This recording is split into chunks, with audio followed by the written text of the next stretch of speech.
Oh, good morning, ma'am. I am Wendy Manzano, a student nurse from Pulumpan College. And may you state your name, ma'am? Martha Francis Tayon, Age po, 19, and also your birthday. December 24. So today, ma'am, i-assess ko po ang inyong musculoskeletal system. So, para ma-assess po yun, kailangan ko po ng cooperation ninyo para magawa po yun. And also, gagawin po natin ito or ginagawa po natin itong assessment na to para matukoy natin if there's any abnormalities na madodocument ko po sa inyong musculoskeletal system. So, before we proceed sa mismong assessment po, I will perform the hand hygiene muna po.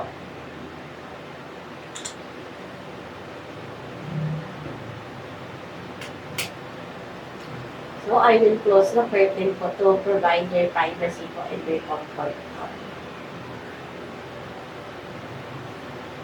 Bago po tayo mag-jump in mismo sa mismong assessment po, is may mga few question po akong tatanong sa inyo about your history na baka pwedeng connected sa magiging findings natin ngayong araw, no? So,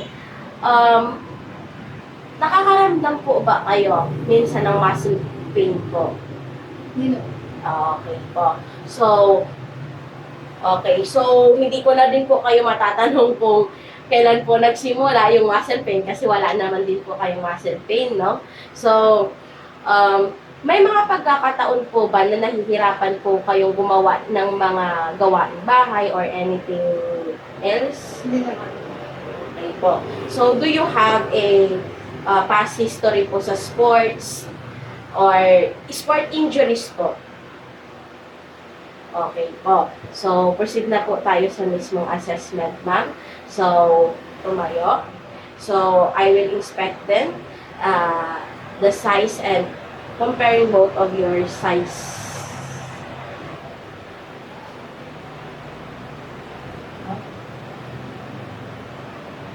Okay, thank you po. So, upon checking, your muscles are equals in size on both sides naman po. So, next naman po is I will check in for bone structures.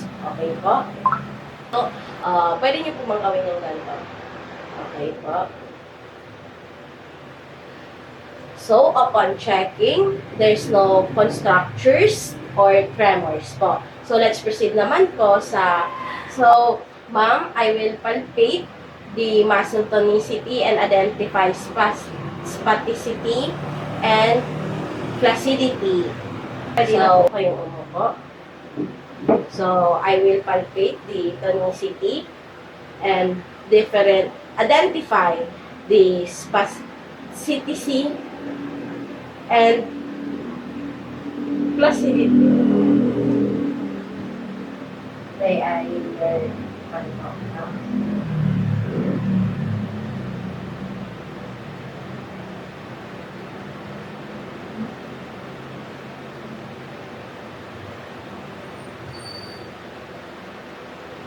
So, okay po. So, sa flaccidity na po tayo, ma'am. Pwede po kayong pumunta.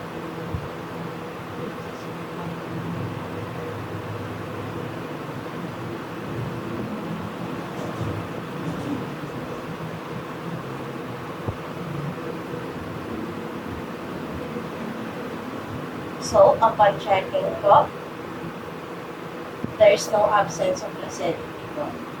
So, proceed na po tayo sa spasticity po. The muscle feel firm, resilient, and maintain a slight even tension while at rest po. So, next po is the flaccidity po.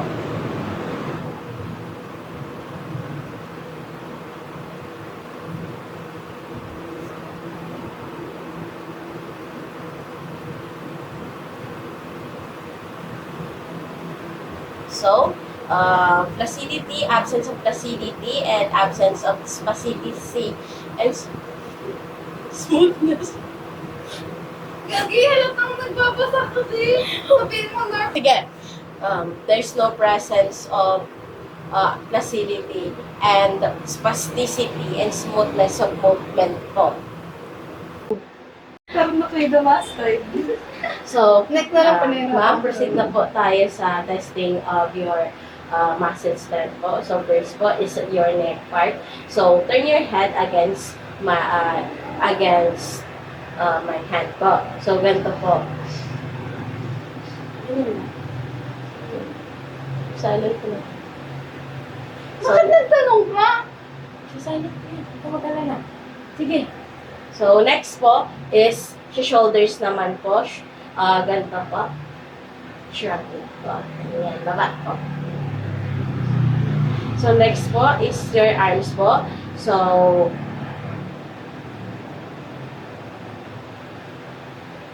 Yung doktor, tapos pasyente rin siya. Siya yung mas marunong.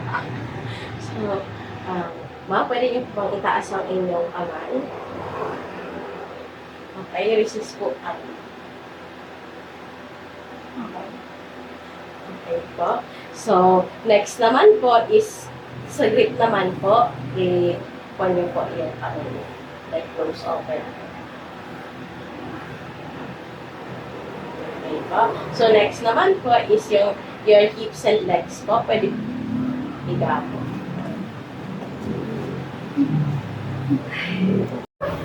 So, ma'am, okay po.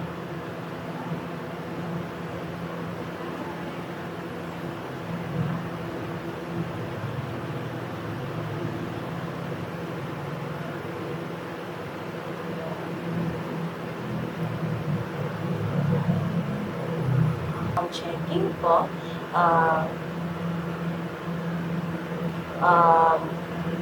it is full resistance po and against gravity po.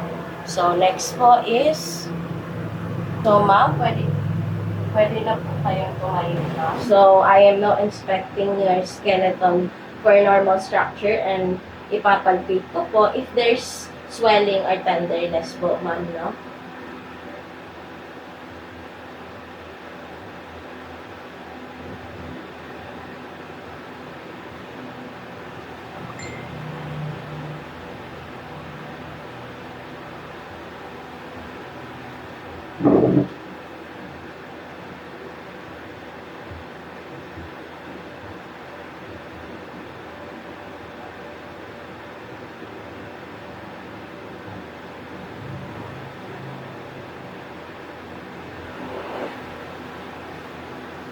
So, upon checking po, there's no deformalities and wala naman po akong napalpate na tenderness or edema. Ma'am, okay. So, I will, next is, iti-check ko po ang inyong joints. I-feel ko po if there's a presence of tenderness and nodules po, no? So, ma'am, pwede po kayong umupo.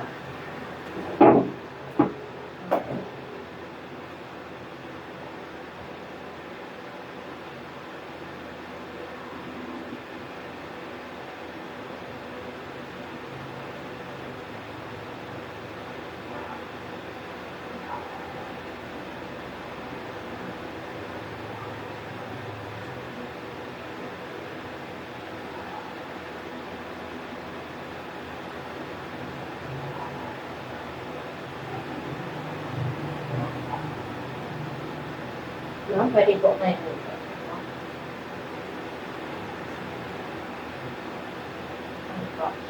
So, upon checking po, there's no presence of tenderness and nodules po.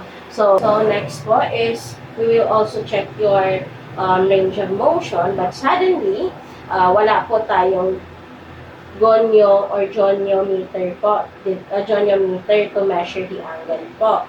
So, ang goniometer po is a device that measures the angle of a joint in between. So, ma'am, thank you po sa pakiki-cooperate or sa cooperation ninyo. So, that's all po. Thank you so much. Lahat po ng na-note ko or na-document po na findings is mananatiling confidential between me and the attended physician po. Okay po? Thank you po.